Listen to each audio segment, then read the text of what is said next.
Dictation गति 100 शब्द प्रति मिनट स्टार्ट। आदरणीय साथियों, कई सरपंच निर्विरोध चुने गए। अनेक चुनाव के बाद जीतकर सरपंच बने। ग्राम पंचायतों के सरपंच ही पंचायत समितियों के सदस्य बने एवं उनमें से प्रधान व उप प्रधान अप्रत्यक्ष रूप से निर्वाचित होते रहे। जब पंचायत समितियों के प्रधान सांसद व विधानसभा सदस्य जिला परिषद के सदस्य बनते रहे, उन्हीं में से जिला परिषदों के प्रमुख व उप प्रमुख चुने जाते रहे हैं।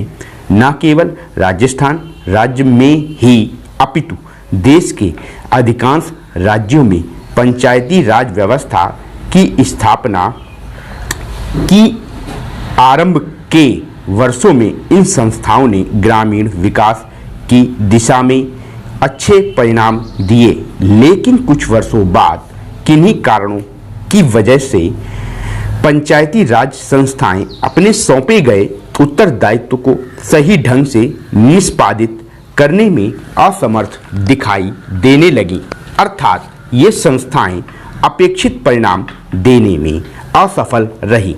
इसका सबसे बड़ा कारण इन संस्थाओं के पास वित्तीय साधनों की कमी रही। साथ ही अधिकांश राज्य सरकारों ने पंचायती राज संस्थाओं के चुनावों में भी अधिक रुचि नहीं ली।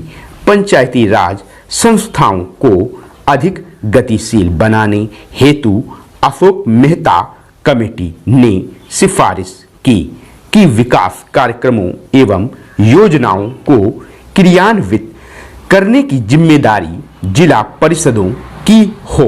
समिति के अनुसार पंचायतें 10-15 गांवों की मंडल पंचायतें हों तो अधिक सक्षम होंगी।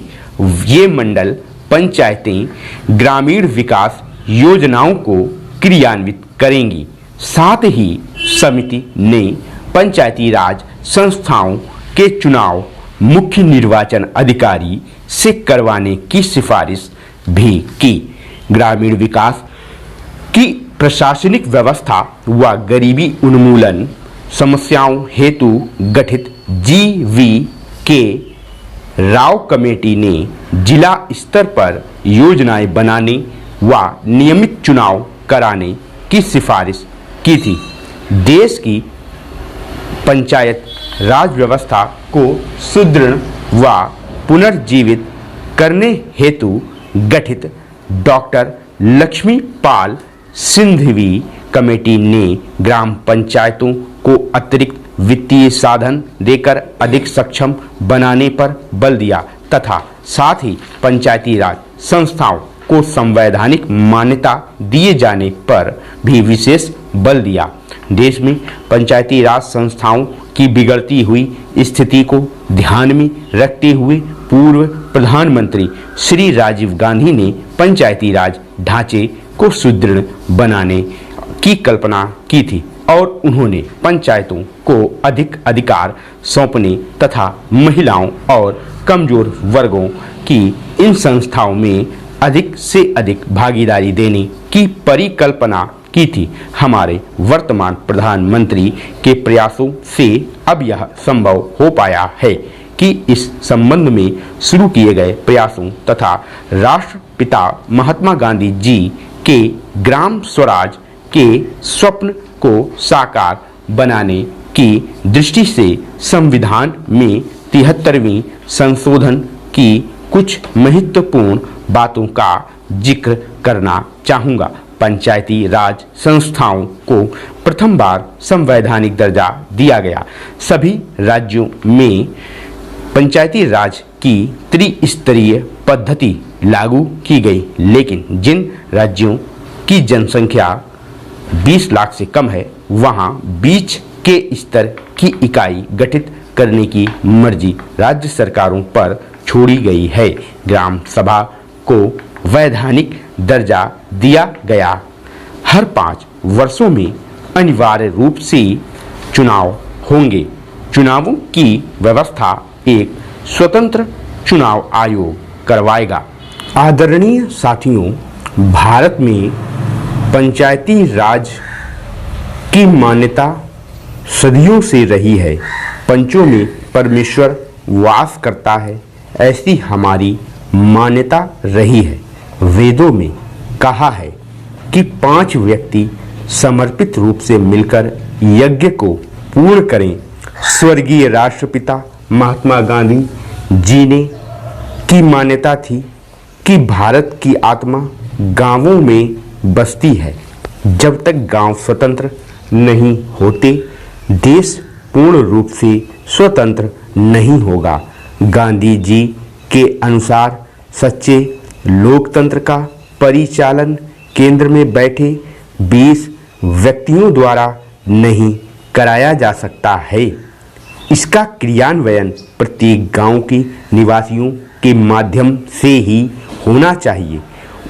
उनके अनुसार जन समर्थन प्राप्त पंचायतों को कोई भी कानूनी कार्य करने से नहीं रोक सकता। गांवों का प्रत्येक समूह या उस समूह के सदस्य अपनी पंचायत बना सकते हैं, चाहे भारत के अन्य गांवों में पंचायतें हों अथवा नहीं हों। गांधी जी की यह मान्यता थी कि हर अधिकार कर्तव्य से ही मिलता है। ऐसे अधिकारों से कोई भी वंचित नहीं रह सकता। पंचायत लोगों की सेवा करने के लिए है तथा भारत का हर लोकतंत्र इकाई गांव ही है। भारतीय संविधान के अनुच्छेद 40 में पंचायती राज के संबंध में अंकित किया गया है कि राज्य ग्राम पंचायतों का संगठन करने के लिए अग्रसर होगा तथा उनको ऐसी शक्तियां और अधिकार प्रदान करेगा जो उन्हें स्वायत्त शासन की इकाइयों के रूप में कार्य करने योग्य बनाने के लिए आवश्यक हो। इस उद्देश्य से प्रेरित होकर भारत सरकार ने पंचायती राज व्यवस्था को सुदृढ़ करने के लिए समय समय पर कदम उठाए हैं। 2 अक्टूबर 1992 को भारत सरकार द्वारा ग्रामीण विकास हेतु सामुदायिक विकास कार्यक्रम प्रारंभ किए गए। इसके अधीन स्थानीय विकास हेतु सरकार द्वारा विकास खंडों को अनुदान राशि दी गई। भारत सरकार ने देश के ग्रामीणों का सर्वांगीण विकास करने हेतु पंचायत राज संस्थाओं के संबंध में 1957 में बलवंत राय मेहता समिति का गठन किया। इस समिति ने सिफारिश की कि विकास से संबंधित समस्त कार्यों को पंचायती राज संस्थाओं को सुपुर्द कर दिया जाना चाहिए। समिति की सिफारिश के अनुसार ग्राम स्तर पर ग्राम पंचायतें पूर्णतः निर्वाचित हों। इनमें 2 महिला अनुसूचित जाति व अनुसूचित जनजाति का प्रतिनिधि मनोनीत हो। ब्लॉक स्तर पर पंचायत समिति विकास के समस्त कार्य हाथ में ले। ऐसी व्यवस्था है कि पंचायत समिति धीरे धीरे एक सक्षम प्रजातांत्रिक संस्था के रूप में कार्य करे। जिला स्तर पर पंचायत समिति में समन्वय रखने हेतु प्रत्येक जिले में जिला परिषद का गठन हो तथा उसमें सांसद विधानसभा सदस्य भी सदस्य रहें। भारत सरकार द्वारा बलवंत राय मेहता समिति की सिफारिशों को स्वीकार करते हुए राज्य सरकारों को निर्देश दिया कि ग्रामीण क्षेत्रों का विकास करने हेतु पंचायती राज व्यवस्था शुरू की जाए। राजस्थान सरकार ने देश में सबसे पहले 2 अक्टूबर 1959 को नागौर में दीप प्रज्वलित कर त्रिस्तरीय पंचायती राज व्यवस्था आरंभ की। यद्यपि राज्य में ग्राम पंचायतें पहले से थीं, ब्लॉक स्तर पर पंचायत समिति व जिला स्तर पर जिला परिषदों का गठन किया गया। वर्ष 1960 में प्रथम चुनाव हुए। महोदय, भारत जैसे बहुभाषा भाषी देश में जहां विभिन्न भाषा परिवारों की 1652 भाषाएं बोली जाती हों, अष्टम सूची के अनुसार भी देश की 18 प्रधान भाषाएं हों, खान पान, वेशभूषा, रीति रिवाज आदि की दृष्टि से भी एक प्रांत दूसरे प्रांत से बहुत भिन्न हो, वहाँ देश की अखंडता को बनाए रखने के लिए सबसे अधिक आवश्यक यह है कि संपूर्ण देश के नागरिकों का वैचारिक स्तर पर आदान प्रदान हो, सांस्कृतिक विनिमय हो, एक दूसरे को समझने सराहने की चेष्टा हो। जहाँ संपूर्ण देश की भाषा एक हो, वहाँ तो शायद उस एक राष्ट्रभाषा से यह संभव भी हो सके, किंतु भारत जैसे विशाल तथा विभिन्न संस्कृतियों और विविध भाषाओं वाले देश में अनुवाद ही सबसे सशक्त माध्यम है, जो संपूर्ण देश को एक सूत्र में बांधे रखने में सहायक हो सकता है। द्विभाषिकता का महत्व भारत में प्राचीन काल से रहा है।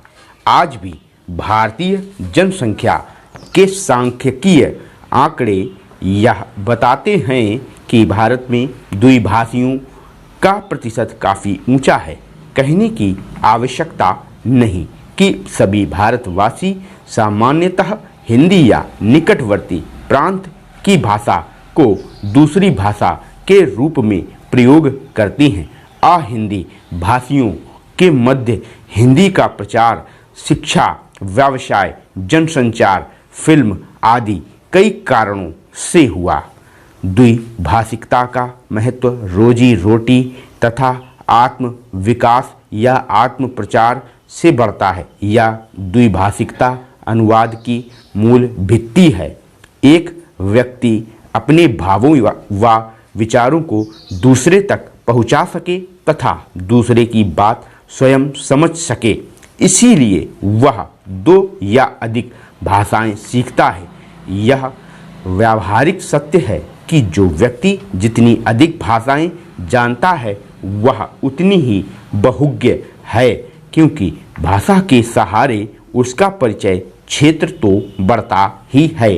वह विभिन्न भाषिक संस्कृतियों से भी परिचित होता है। देश चाहे भौगोलिक दृष्टि से छोटा हो या बड़ा, शक्तिशाली हो या निर्बल, धनी हो या निर्धन, संश्लिष्ट अंतर्राष्ट्रीय राजनीतिक स्थिति को समझने के लिए दूसरे देशों की साहित्यिक, दार्शनिक, वैज्ञानिक स्थिति को समझने तथा उनसे लाभ उठाने के लिए उसे अनुवाद का सहारा लेना पड़ता है। सभी विकसित देशों में इसीलिए अनुवाद का बड़ा महत्व है। अनुवाद संबंधी बड़े बड़े संस्थान हैं तथा बड़े सुनियोजित ढंग से अनुवाद कार्य होता है। मैं आपको यूरोप के एक छोटे से देश बल्गारिया का उदाहरण देता हूँ। बल्गारिया की जनसंख्या 40 लाख है। बल्गारिया में पर्यटकों की वर्ष भर भरमार रहती है और उसका विदेशी मुद्रा अर्जन का मुख्य स्रोत भी पर्यटन उद्योग ही है। विश्व के अनेक देशों के पर्यटक वहाँ आते हैं, जिनमें बल्गारियन भाषा जानने वालों की संख्या नहीं के बराबर होती है। इन पर्यटकों की सुख सुविधाओं के लिए तथा उन्हें भाषा की कठिनाई न हो, दुभाषियों की जो यूरोप की विभिन्न भाषाएं जानते हों आवश्यकता होती है। इसके लिए विश्वविद्यालयों में नियमित रूप से युवक युवतियां विदेशी भाषाएं सीखते हैं और दुभाषीय का काम करते हैं। महोदय, सरकार की ओर से इन भाषा संस्थानों को विशेष संरक्षण तथा सुविधाएं प्राप्त हैं। यह द्विभाषी केवल पर्यटन से जुड़े हुए हों ऐसा नहीं है। दूसरी भाषा सीखकर ये अनुवाद कार्य करते हैं। प्रकाशन संस्थानों में, जनसंचार माध्यमों में तथा विज्ञान निकायों में प्रतिष्ठित अनुवादक के रूप में जाने जाते हैं। ये सृजनात्मक ललित साहित्य का अनुवाद करते हैं, विदेशी समाचारों का अपनी भाषा में तथा बल्गारिया के समाचारों का विदेशी भाषाओं में अनुवाद करते हैं। ये अनुवादक अपनी अपनी भाषा के विशेषज्ञ माने जाते हैं। यदि आप कभी बल्गारिया जाएं तो आप देखेंगे कि आप चाहे इनकी भाषा न जानते हों, किंतु आपकी भाषा जानने वाले आपको जरूर मिलेंगे। अभी कुछ महीने पहले ही तो बात है जब भारत के राष्ट्रपति डॉक्टर शंकर दयाल शर्मा बल्गारिया गए। वहाँ बल्गारिया वासियों ने हिंदी में उनका स्वागत किया और भारत संबंधी प्रश्न भी उन्होंने राष्ट्रपति जी से हिंदी में ही किए। भारतीय प्रतिनिधिमंडल के लिए यह सुखद आश्चर्य था। वस्तुतः अनुवाद या भाषांतरण उनके लिए व्यावसायिक अनिवार्यता है।